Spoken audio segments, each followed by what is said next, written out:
guys. Hey, brother. Hey, Al. And welcome everyone back to another episode of Siblings in Crime. I'm Allie Rossell. And I'm Blake Murphy. And just as it sounds, we are siblings who love true crime. Yes, love it. Absolutely love it. Love it. If you haven't yet, please like, subscribe, comment, post. We have Facebook group, Siblings in Crime, and then also siblingsincrime.com, where you can go chat with us on contact. Also, all of our latest episodes will be there as well. Yes. I ran through that pretty quick, but I mean, if we look kind of crazy, Yeah. we had a big morning. Yeah. Go ahead and tell our folks. We did a half marathon this morning. We Salt sure Lake City did. half. We did the Salt Lake City half. Blake's been training for it. He's only been running for like 4 months and absolutely crushed it. So that was pretty sick. Thanks. Allie crushed it too. She had a baby in her crushing it. Yeah. My baby was like super crushing it. Yes. Baby was super grumpy, I felt like the whole time. Yeah. I was shocked how hilly the train know. was. You were worried about that. I was like, "There's no way it's gonna be that hilly." I know. And the first like mile and a half, it's like 3 big hills. I was like, "I'm screwed." Yeah. That first one, I was like, "Oh my gosh." It felt so steep. Yeah, it did. And it looked steep when you were like looked up at it, and you just see everyone like starting to turn and go up, and you're like, "Oh no." I know, that was so sad. But the neighborhoods we ran through were so cool. They were. They started off with like really big homes, and then it went to like a downtown, like a old I can't think right now. What's it called? Historic district. It was kind of like a historic district area. It was really cool. And there were like people out on the course like throughout the whole run. I know, and I feel like that doesn't happen all too often. We don't really have a lot of courses we've done that we've ran through neighborhoods. But It's cute because people are out like drinking their morning coffee. Their kids are like sitting out in camping chairs. Everyone's in their pajamas. Yeah, this guy was in a robe and he just like had his mug. Yeah. He's like, keep going.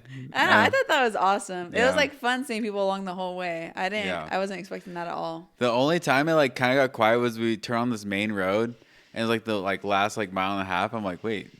I don't hear anyone. This is weird. I know. I thought that's like when we turned that direction, I was like, surely this is where like the whole banner and everything's going to be. But you had one more turn and then you saw everybody. But I was like, wait, where is the arch? Like, how come this isn't it? I know. I was thinking the same thing. I turned. I'm like, I can't see it. I don't have my glasses on. Hopefully it's right there. I don't have my glasses. Yeah. Okay, Velma. Yeah. But it was. My glasses. I know. Ran a whole race like that. So it was super cool. It was fun because we've never done a race, just the two of us. Yeah, it was awesome. Yeah, it was really neat. I'm glad Allie did it with me. Thank you. That was really nice of her. And I was worried. So baby's about halfway. So it was a half marathon. Yeah. So it's kind of cool. So when you're full, you need to do a full marathon. Oh, that's a good idea. Like on day of labor. Yeah. I felt like I was going to add one other thing about our race. I'll have something. We got some hate comment on our thing. It was kind of sick. I can't remember. Thank you for the hate. Blake loves that. It pushes me to be better. I don't look at it. I'm sensitive. I don't like hate. Give us all the love. Yeah, And it was funny. And Blake just thrives off that. Yeah. So either way, it's a win-win. If you give us love or hate, one of us is satisfied. Yeah. Well, sweet. Anything else before I get into this week's case?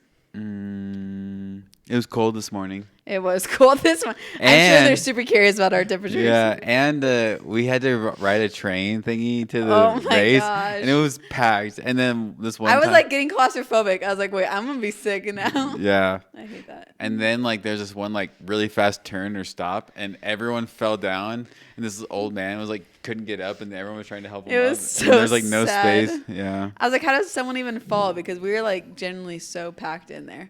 So poor guy just went straight down. Yeah. But we made it. Made it. And then the lines to the bathrooms were so long, of course. So like the race started, and we were like still in line. We're we'll start when we start. Yeah. This is our own race. Yeah. So it's really neat. So that's kind of like every time we run, it's against cancer. But we'll actually host our own Team Tim Be Hard to Kill race against cancer. Mm-hmm. Siblings in Crime, you guys are invited. It'll be November in Arizona, most likely. And so that one will be like a community group where we can just say F cancer, which is fun. Yeah, it's so fun. It's so sick. Okay, let me get into this. Okay. And I have a flight to catch, so. Yeah, he has a flight to catch. Every time we record, someone has a flight to catch. Yeah. So this case, like I told you before we came down here, it's an old one. So it's March 31st, 1922. Big history guy right here. Big history guy. 1922 was going on in Germany at that time. Not that big of a history guy. 1822? 1922. That was pre-World War One. Look at you. Pre? Yeah, I think. Mm-mm. Post? I think post-World War One. Let me Pre-World War Two. Ah, brick. I'm not good at this. But he's going to be really good when he has his notes in front of him. So Yeah. that counts for something. Let me look. Okay, I'll let you look, but through. this is going to be my intro, so you better get it quick. Oh, yeah. 1914. Yeah. What were we? 1922 is where we're at. Oh, yeah. I knew that. It was obviously over. Yeah. Oh, So, my gosh. Germany is probably struggling. As you can imagine, this is a big wartime. Yes. So, Just kidding. I don't know. let me tell you this story. I'm kind of embarrassed now. Who cares? All right, March 31st, 1922. It's a night in rural Bavaria, Germany. Also, don't know the name of any German place or name, so bear with me. Don't care. Night in rural Bavaria, Germany. A small farmstead called Hinterkaifeck, sitting in a frozen hillside between two towns most people have never heard of. It's roughly 40 miles north of Munich. 6 people live here, and potentially a 7th. The family have convinced themselves all they're hearing is old house noises. Probably nothing. Uncertainty rose, though, as they asked among themselves, could this be a ghost or something potentially far worse? To understand what happened on March 31st, 1922, you need to understand the farm, the family, and the weeks of warnings they chose not to act on. Are you ready? I'm ready. Let's roll.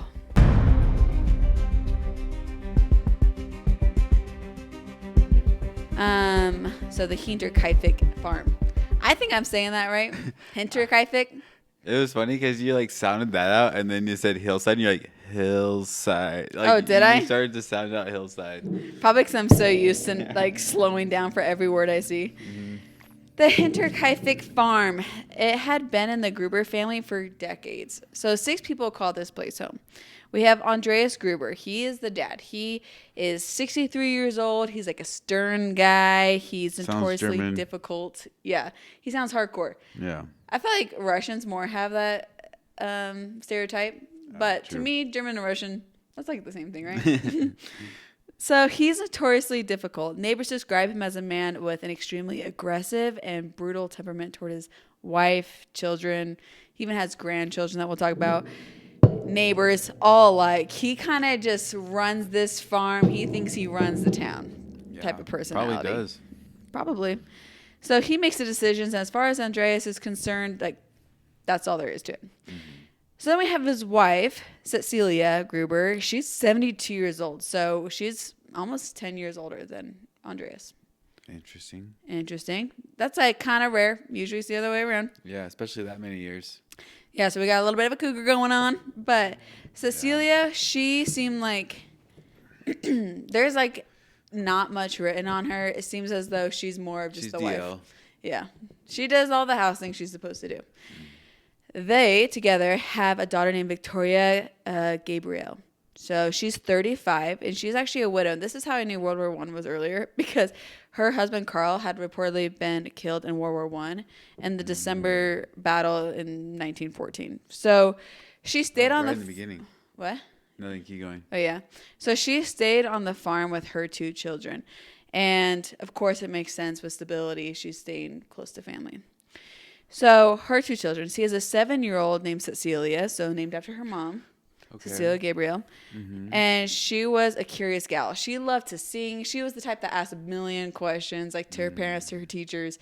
She was a yapper. Mm. So I'm sure you've never met one of those before. No. And she was super helpful. They lived on the farm, obviously.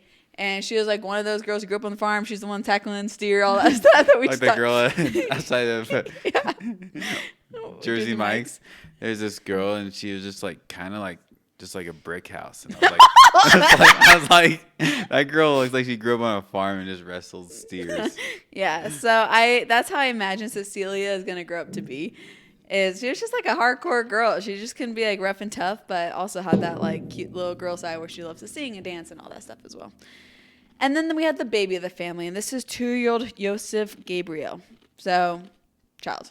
Don't have any much more details on Josef than that. So we can't leave out that arriving for her very first day of work on the afternoon of March 31st was their new maid, Maria Baumgartner.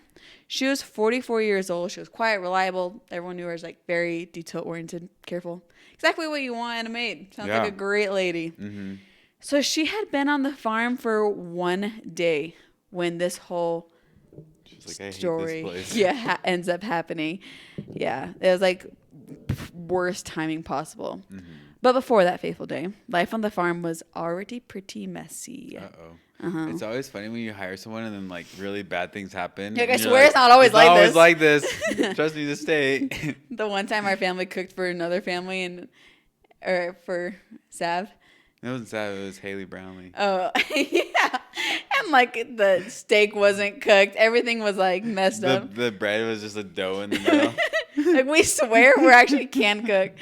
That kind of it's always when you have new guests or new people around. Mm-hmm.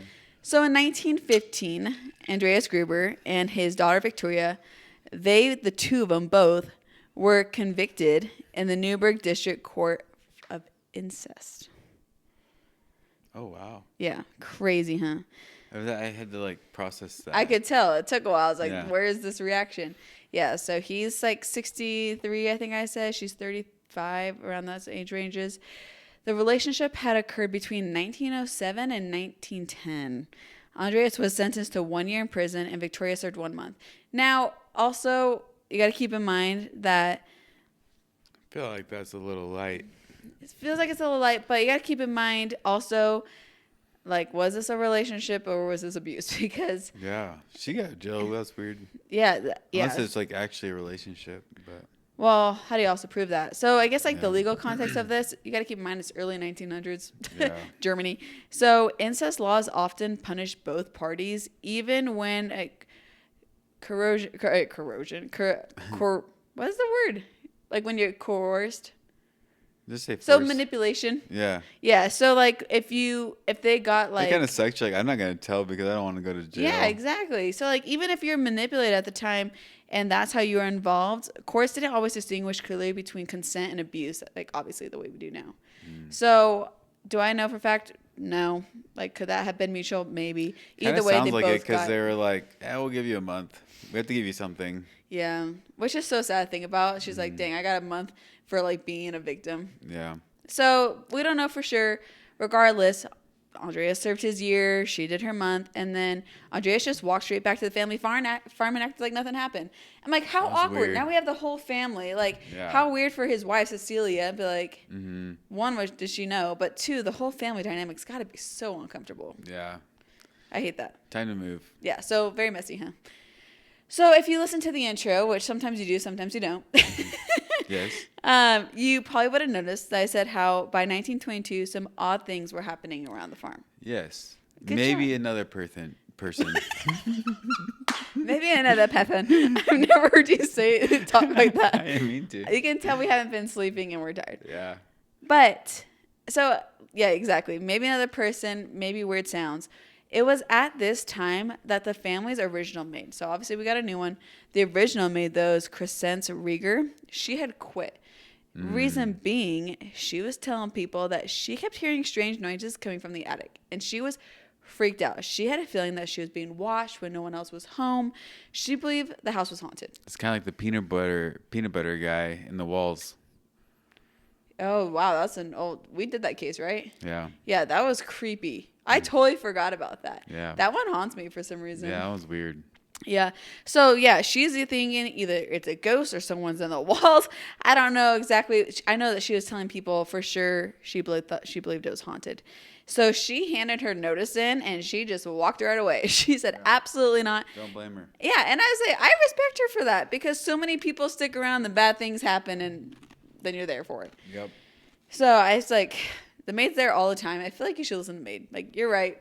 Something's wrong. Let's all figure this out. Yeah, I know. I feel like a maid knows the most about a family. Why is or that? Or a secretary. Yeah, like for sure. Sister Hartman. Yeah. Knows everything about us. True. So in March of 1922, Andreas found also a newspaper on their property. It was a Munich paper from a city 40 miles away. And it was odd to him because no one in the household had ordered this paper, and it's not like they were subscribed. No one in the area was subscribed. You know, the guy's just like, I want a newspaper. Subscribes for them. I know. Like, oh, that's mine. Thanks. All right. It's a weird back thought. in the attic. So of course that's like not like the natural thought that somebody else ordered a newspaper to your house. Yeah. And should have been. So Andreas was like, okay, surely the postman had just messed up. He lost it. But it was odd enough that it kind of spooked him. Like, this is weird that this showed up. And investigators also later confirmed that no one else, like, it shouldn't have been in that area. So putting two and two together, was it someone or something that could have brought this paper to the farm? Along with the fact that at the same time, a set of house keys went missing. And Andreas, like, warned neighbors. He's like, hey, like, we lost our house key. The paper's showing up. Like, weird things to be going on around our house. Like, can you keep an eye out? And it wasn't long after that he noticed footprints. You know, it's always cracks me up because I imagine, like, when people say footprints, I'm imagining, like, on cement. I'm like, how did you notice footprints? This is obviously in snow. Makes a whole lot more sense. Yeah, or mud or something. Yeah. In this case, it was snow. In fresh snow, Andreas discovers tracks leading out of the tree line near their house straight to the farm toward a side door with a broken lock that led to the machine room. So he follows the trail, takes a look around, doesn't see anything. And when he turns back, he found it odd because he realized there was never any foot tracks that led back out to the trees. Ghost. You think ghosts can leave footprints? Yes. Yes, surely. They can make him disappear, too. So... Or maybe they're all insane. Yeah, likely. I would go insane. If they weren't insane now, they're going to. Maybe they had the mad cow disease. Oh, is that something that was going on in Germany at that time? Oh, look. No, you do not have any idea. It's so funny. So regardless, he's like, okay, something fishy is going on. Did someone come and never leave? That same night, the family hears something from above. They hear footsteps moving slowly and deliberately across the attic floor. So being the man of the house, we got Andreas. He goes up to investigate, and he doesn't find anyone up there.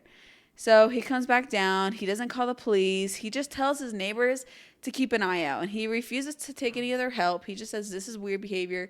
But also, when you notice other things, I feel like at this point, you're like, was that footsteps? Or does it always make that sound? Because, like, once you notice something, then you're, like, paranoid a little bit. Everything seems to be kind of scary.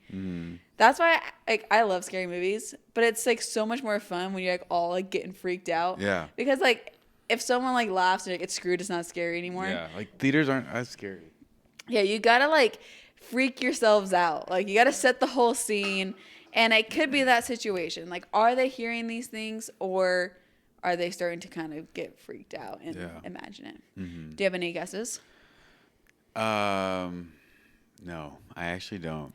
You don't know if it's a ghost or a person or fake insanity? I think... Well, it'd be the whole family that would have to be crazy. Which we've seen. We have seen. We have. Yes, we have. Also, mad cow disease way after. I think it... Okay. I don't even know what that is, honestly. Same.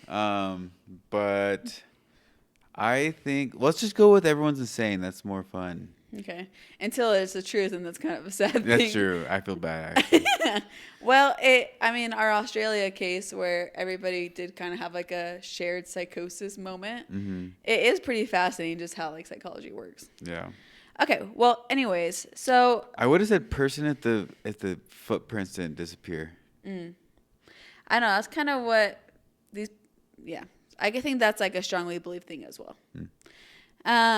So now we're at the afternoon of Friday, March 31st, 1922. This is when Maria Baumgartner arrives. She's the new maid. Or like the other one left. Maybe they're making something up to make it to like get famous. Oh, that's interesting. They're the first influencers. Like, we are the farmstead. Yeah. Our name will go down in history. Yeah, it's haunted. Okay. Well, late that evening, the same day that the new maid comes in, the farm is quiet. I imagine in 1922, it's a whole different type of quiet that we even know about. Yeah. I was like, Amen. Do they even have electricity? I don't even know.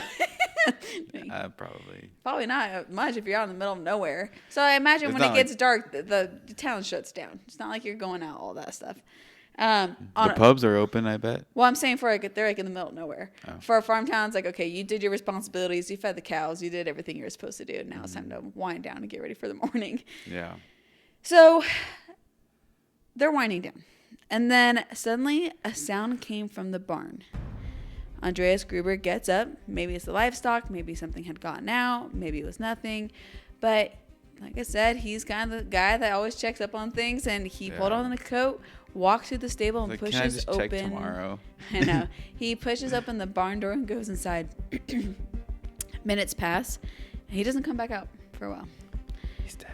So then we have Cäzilia Gruber, his wife. She's looking around thinking, where did my husband go? So she walks through the stable, goes into the barn. She too doesn't come back. It's like sardines. Oh, true. Forgot about that game. Viktoria goes next. Maybe she called out to them. Maybe she was like getting more suspicious.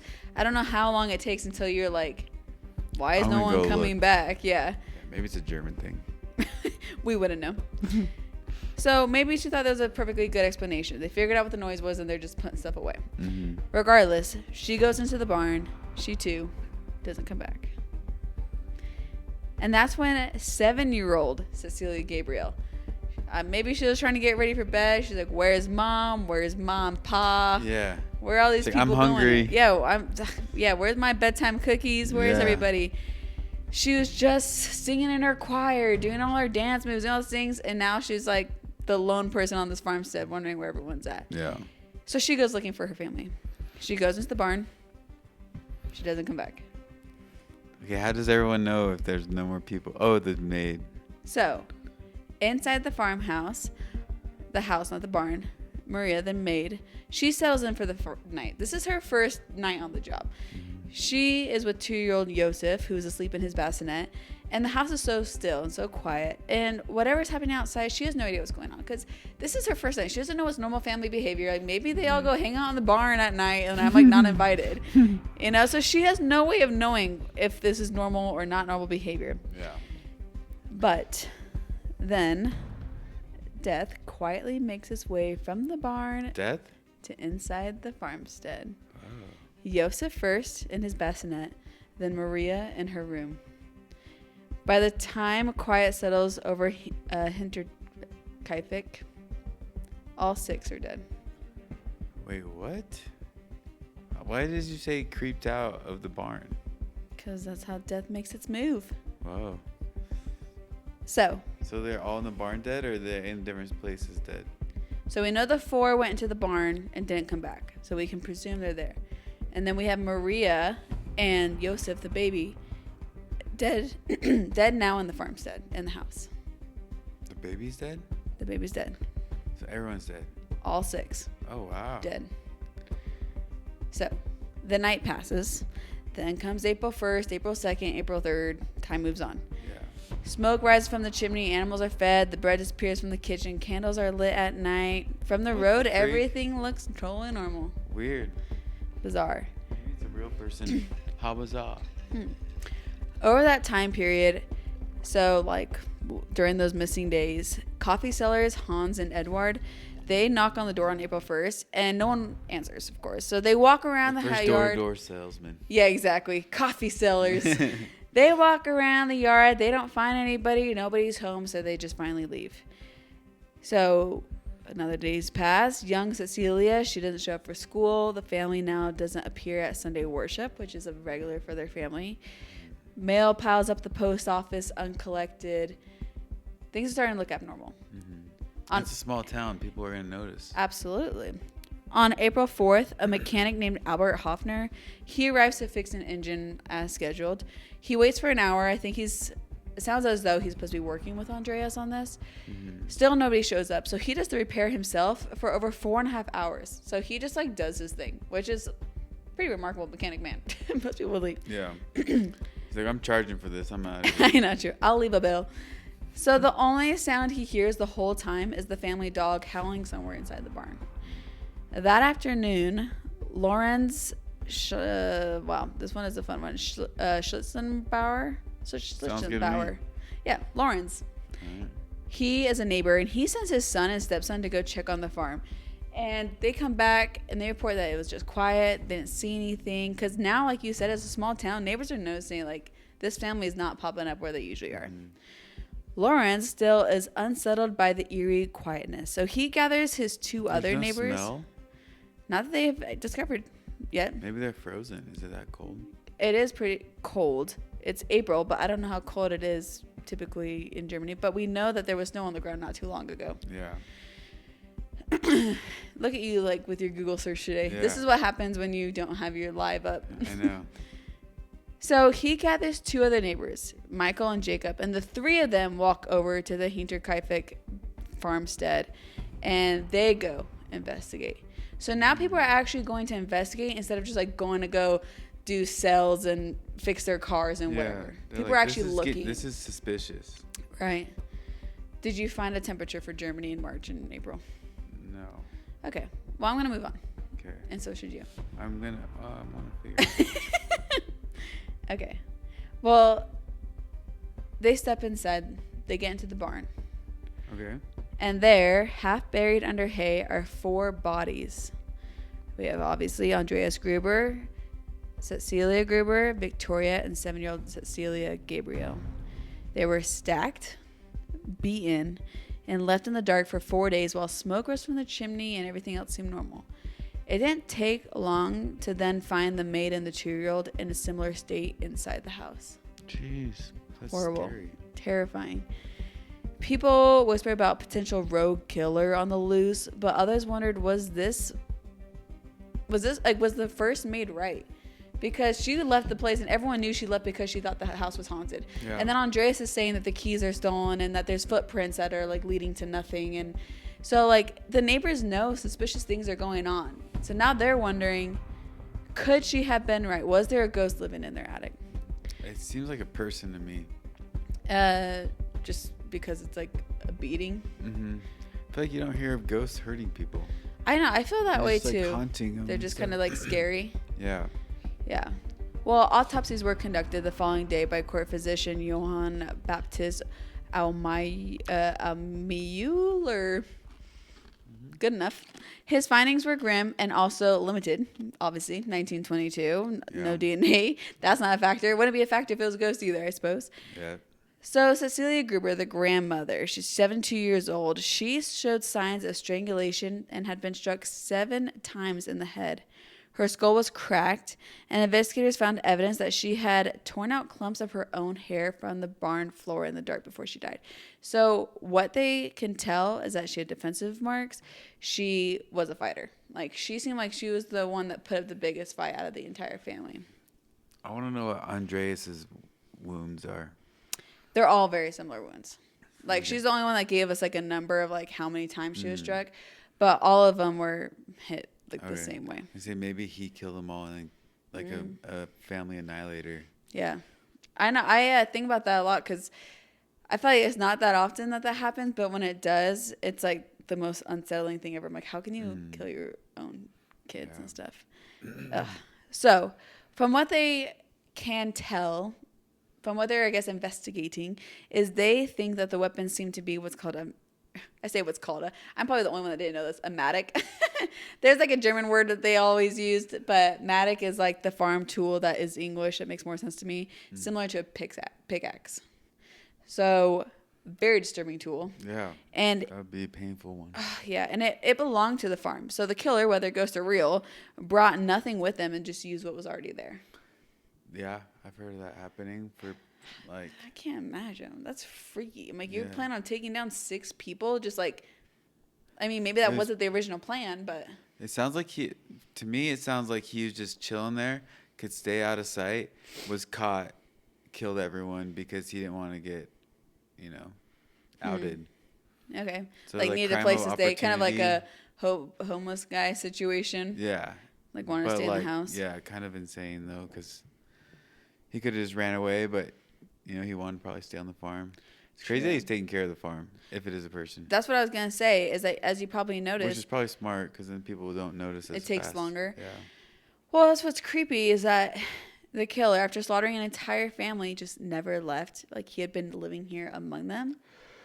Yeah. Like, people are going to catch on at some point regardless. Like, how long can you live in someone's house? Like, oh, I haven't seen the Gruber family at church in 6 months. Yeah. Somebody would notice at some point. Mm-hmm. So this is wildly unsettling, obviously. So detectives get to work. And first stop, they're looking for witness testimonies. It's not like they have a ton of options at this time. They just have the old maid, maybe. Yeah, the old maid, for sure, her testimony of, like, what was going on. Mm-hmm. And so they're trying to figure out, did anyone see anything more recently? So what they discovered from their canvassing of the area, which was very spread out, actually, mind you, was that at 3 a.m. on April 1st, just hours after the murders, a farmer named Simon was traveling home nearby when he spotted 2 figures standing at the edge of the forest near to Hinterkaifeck. And when he noticed them, they turned away as if to hide their faces.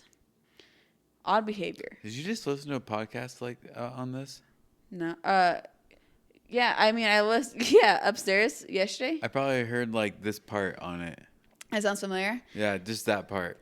I usually read sources and then I listen so I can try and have a better understanding of pronunciations. Yeah. But typically my pronunciations still butcher every time. Nice. Well, that's the only part I heard, so. You're like, wait, all of a sudden I recognize 2 people. Yeah. Yeah, so that seemed out of place. And then the following night, a local craftsman named Michael, he passed by the farm and noticed smoke rising from the chimney. So he reported that someone actually, like, as he's going by, someone actually approached him from the property and shone a lantern directly in his face, blinding him from being able to see who it was. Mm-hmm. And then they dipped. So he also noticed that the smoke, you mentioned an odor earlier, the smoke itself carried a revolting odor. So also they didn't burn them? They didn't burn the people? Okay. Mm-hmm. What seems weird to me about his telling the story was, like, somebody just walks up to you, shines a lantern in your face, and just turns and walk away, and you're just like, okay, see you, man. Like, that seems like, I'm sure there's more to it, but this is, like, what has been given over time. Like, maybe there was more details at some point. I probably also don't really want to know who he is. Yeah, true. Probably like, that was creepy. I'm going to turn the other way. He's like, anyways. He's like, and also that smells dank over there. Yeah, true. So the report was never investigated, though. Like, they took his statement, and that's about it, the investigators. So no one ever examined what was burning in that oven, like, because obviously there was reported bad odor, but no one ever, like, went and checked to see if there's anything weird in it. Meanwhile, life around the farm continues as if nothing has happened, while the whole family actually just laid dead in their house, which is so disturbing. So the crime scene, this is, like, so frustrating. Obviously, this would be very illegal today. It was immediately compromised. Curious onlookers arrived and just trampled through the barn. Some disturbed the bodies. Like, while they were still there, like, people were trying to come by. And some of them disturbed the bodies. A few reported actually cooking themselves meals in the Gruber kitchen while the bodies lay meters away. I'm like, what odd behavior? Like, yeah. Oh, I got an appetite now. Like, what? My oven's broken. I'm going to use theirs. Oh, like, this is a perfect opportunity. I didn't get warm up my soup. Like, yeah. That is so odd, though. Like, why? It seems so disrespectful to be just using, like, this deceased family's home. Yeah, especially when they're there. Yeah, so weird. So weird. So the murder weapon itself, the mattock, wasn't found during this original investigation at all. I will say, though, it did turn up a year later, 1923, when they ended up demolishing this whole farm. Whoa. I also wonder if maybe people in that time, like, they weren't affected by death that much because they just went through World War I. That's true. They're just, like, they've seen it so much. That's such a sad thought. Like, you never want to be familiar with death. But maybe that's a factor. That's a good point. I think about that. So, like I said, the farm was demolished, and workers actually found it hidden in a loft of the barn, still covered in dried blood. Yeah, it was real people. Okay. Well, confirming that it was the weapon that they suspected from the start. So, yeah. So when they found that, they're like, okay, we thought it was that. This makes sense. It's dried blood. So, if this wasn't a ghost, like you just said, then who was it? Dun, dun, dun. I think it's just a passing traveler. Okay. An outcast, an outlaw, a refugee, no, running away from, or prisoner of war or whatever running away. I was trying to think of things related to the war. I don't know.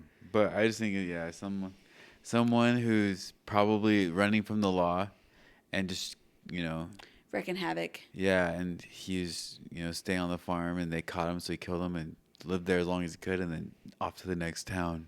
Okay, what freaks me out is he just, like, kind of lured them in one by one to the farm.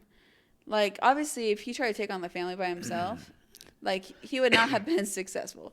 Like, the fact that he is, like, one person at a time, like, that is so... And, like, killed the dad and just wait around for the wife to come in. Yeah, that's weird. That's really weird. That's why it makes me think that it was an accident. Like, he wasn't trying to get caught, and he got caught, so he killed them all, yeah. Well... From the start, they looked into one guy pretty seriously as the prime suspect. And this was Lawrence Schlitzenbauer. Remember him? Really? Yeah. Schlitzenbauer, I believe. So, first thing that rung suspicious right off the bat is that... Well, there's actually a lot of things I guess that ran suspicious. But right off the bat is how he got into the house when him and the other two men went looking for the family. So, it had been locked. And he's like, there's a key right here. I already know. I mean, I'm just feeling up there, and there happened to be a key. Even weirder, he's like, oh, it's not up there. It's actually in my pocket. Yeah, he's like... No, that's what happened. Oh, really? Yeah, no, that's what happened. So they're like, oh, door's locked. He's like, oh, got the key. Pulls it out. And the two guys with him, they're like, yeah, I'm running away.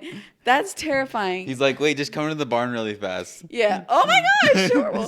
Well, on top of this, everyone kind of knew like things were going weird around the farm. And this is the same door that Andreas had told his neighbors that was locked with a key, the same one that the key had gone missing. So remember like in the beginning there was a missing key? Mm-hmm. Weird. And so then he just unlocks it and they all walk in. He's like... Classic murderer too. Wants to be around the case. Very classic. Guys, look what I found. Right. So if I was like the two men with him and I like knew this door was supposed to be locked and he pulls out a key, I'm turning my tushy around. I ain't going one more step with this man. Locate the weapon. Yeah, I was like, oh my gosh, the weapon? pat him down. So another reason that Lawrence looked bad was he might have actually had motive, and that's something that like no one else really in our case has. Reason being... Is there anyone else in this case? Some. Okay. Hardly. Like I said in the beginning, Victoria's husband, Carl, was killed in 1914, like I mentioned. Her relationship, if that's what you want to call it, with her father was evidently between the years 1907 and 1910. Whoopsie. Like, seems like those time lapses could have overlapped a little bit. Kind of unfortunate. Well, 4 years after her husband passed, by 1918, she had begun a secret relationship with a neighbor, a widower named Lawrence Schlitzenbauer. Yeah. He lived just about a mile away from the farm. So things got serious quick, and he actually proposed marriage. And Victoria accepted. She wanted out of the farm. She wanted away from her family. Yeah. Which... Andreas said no. And Andreas said no. Because he liked his daughter still. Ew. And she's like... Yeah, daughter. She's like 33 or 35 around this time. And it's like so crazy to me. I'm like, that is such different times. Like, you're grown. Yeah. Like, you would be able to... Like, why can't she just make her own decisions? So Victoria, who had no legal standing and no power to override her father, she had no choice. And so she had to stick around the farm. Now, Lawrence, he was still in love with Victoria, still wanting to get her and her newborn baby at the time out. And so he actually acknowledged Josef as his own, like the baby. At the time, it was a newborn. Josef as his own and took on legal financial responsibility for him. So he started paying alimony for this child. And he believed Josef was his. Like, they were in a relationship at this time. And she has his baby. So he takes responsibility, paying alimony, thinking that this is going to work so that they can be together. And whether or not Victoria's on a mission or through just, like, suspicion in the area, people were thinking that the baby wasn't Lawrence's at all. They thought it was Andrea's. And so now Lawrence could have been pissed that this child he thought was his was the abuser's. Disturbing. So yeah, maybe he had motive. Bitterness toward Andreas was documented and long-standing. He had been paying alimony, like I said, for a child he believed to be Andreas now. And Viktoria had just begun legal proceedings to establish paternity. So he had access as well. The key he produced on April 4th was the one reported stolen. And then witnesses described him at the scene as like way too calm. He was like moving through the house with familiarity. He was just like checking it out. Like, of course, if people are walking in trying to find the family, Maybe you would think that they'd be a little on edge. Yeah, he's like a creepy stalker that's been like watching her. Potentially, yeah. So, but the detail that came out later, 1925, 3 years after the murders, like this is like when this farm had been demolished. A local teacher named Hans found Lawrence standing alone on like the ruins of where the homestead used to be. And of course, the teachers asked Lawrence what he was doing there. Lawrence said the killer's attempt to bury the family's remains in the barn had been hindered by the frozen ground. Weird thing to say. And also, you know that how? Yeah. Like, no one has ever said that these bodies were going to be buried. I feel like this guy's kind of stupid. Yeah. And no one had said that, like, these, like, there's been no investigation, like, oh, it looked like they were trying, like, a hole was trying to be dug or anything like that. So, obviously, the teacher's like, okay, I'm going to go over there. Yeah. Like, that's weird. And that also may be a factor of when your question with the smell. If the ground was frozen, maybe that's why people didn't notice sooner. So, witnesses later recalled that over the years, Lawrence occasionally spoke about the crime in the first person at a local tavern. Not often, but has done it at least once for people to notice. So, he was interrogated repeatedly. He denied everything. He's like the biggest idiot. Yeah, he actually sued multiple people for slander, and he won all those. Oh, let's go. Yeah, you think this guy's an idiot. Oh, let's go. I meant that. That's crazy. He won. Yeah, it's wild. So he actually died in 1941 declaring his innocence, and he was never charged for anything. So he is like obviously very many reasons why he should be the prime suspect. Yeah. But he was never charged, so we won't slander him that bad. Over 100 men were questioned across the investigation, and no one, not one, ever arrested. Okay. So a weird theory was Gabriel, literally Victoria's husband, who was presumed dead. I guess that What? Haunting them? No, I guess his body was never recovered. And so, like, could he, like, have come back and, like, been pissed at the situation? She now had a 2-year-old or whatever the situation was. But that was kind of just a wild theory. Soldiers who stood alongside him testified that they had positively identified his body on the fields, which is, like, so sad that you'd even drag him down like that. Mm-hmm. So he was officially ruled out in December 1923, which is crazy they even looked at like a dead man as an option. And then you have brothers Adolf and Anton Gump. They were members of a far right, like paramilitary something group or other.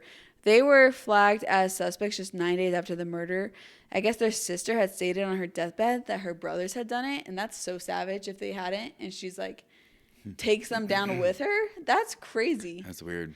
Very odd. Anton was actually taken into custody and then released, and the case against him was formally discontinued in 1954 just because of lack of evidence. But I was like, that's weird. What? And I wonder. And 2 guys, remember? Yeah, there were 2 guys on the forest line. Yeah. So I'm like, I wish that we knew more about them, but we have like no, at least nothing. Why would they do something? I don't know. So that's the other thing. That's probably why they were like ruled out too. Is like there's no motive. But there's, like, not much at all on these guys and, like, why they were, like, looked into besides the sister's deathbed confession. Weird. Yeah. So I'm going to totally mess with them. Yeah. Can you imagine? I'm going to actually ruin their lives. So as quickly as name came up, names dropped off, besides Lauren's, really, and the case was officially closed in 1955. In 2007, though, so obviously years later. Whoa. Yeah. Big jump. 15 students from Fior-Stenfeldbruck Police Academy re-examined the case using modern criminology techniques. They're like, okay, let's go back and actually see if we can solve like really old cases. That's kind of cool. I think that's so fascinating. They confirmed the original investigation had been meticulous, but they did criticize investigators for failing to collect fingerprints, which I guess at this time was still a standard, like already a standard use. Yeah. It's crazy. So the victims' skulls had been removed for forensic analysis after the murders, but they were lost in World War II. which is wild. Yeah. Yeah, so then we have no evidence for the forensics as far as the body goes. All 15 students independently agreed on the identity of the main suspect, but they declined to publish the name out of respect for his living descendants. So it seems as though these folks have a strong belief, yet we will never know. Yeah. So since then, a small concrete memorial now marks the place where the farm once stood, which I was like, if you were thinking they want to be famous, here's their little concrete memorial. Yeah. Obviously, it's very different now that all of them had passed away. Yeah. As of 2026, no one has ever been charged in connection with the murders of Hinterkaifeck. For days, people in the surrounding area saw smoke rising from the farmhouse and assumed someone was home, and someone was, but not the family. And to this day, we still do not know who. And this is the case of the murders at Hinterkaifeck. Whoa, that was crazy. Weird one? Yeah.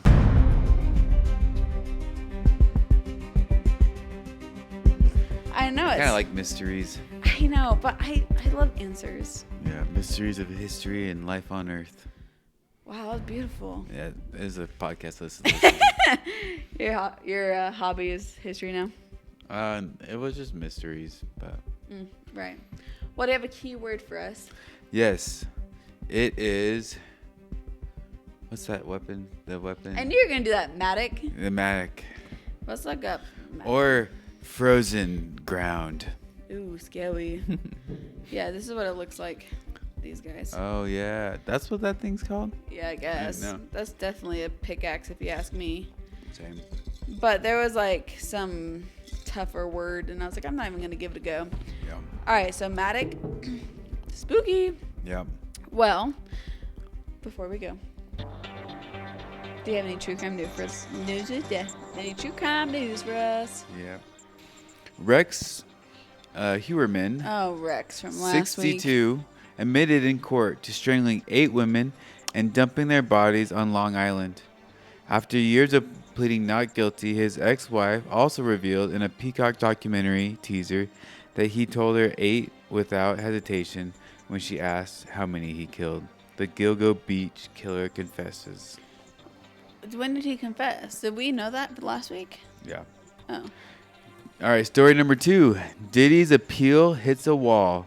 A 3-judge panel appealed, skeptical of Combs' argument that his sentence was inflated by conduct the jury had acquitted him of, with one judge noting that 2 women were plied with drugs during the alleged crimes. Sad.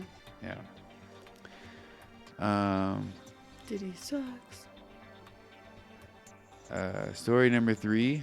Josef Duger, 31, was arrested after a 14-year-old girl accused him of molesting her when she was 9 during a 2020 family vacation in Panama Beach.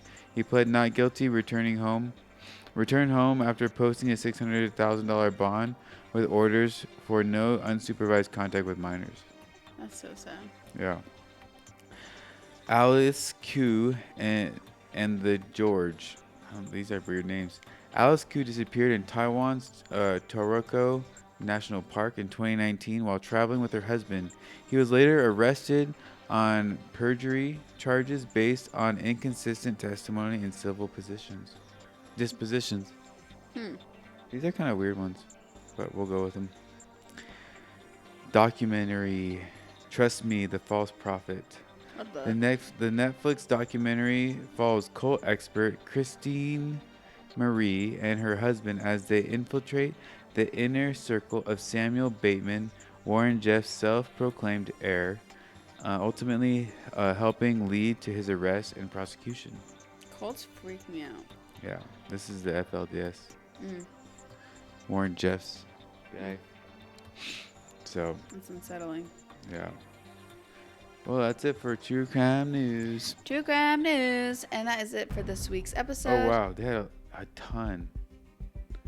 Like, this is the first one. Like, I was just read the summaries. I told you. Dude. Sick. So that is all we have for this week. We'll be back next week with another episode of Siblings in Crime. Welcome. I mean, bye. You're welcome.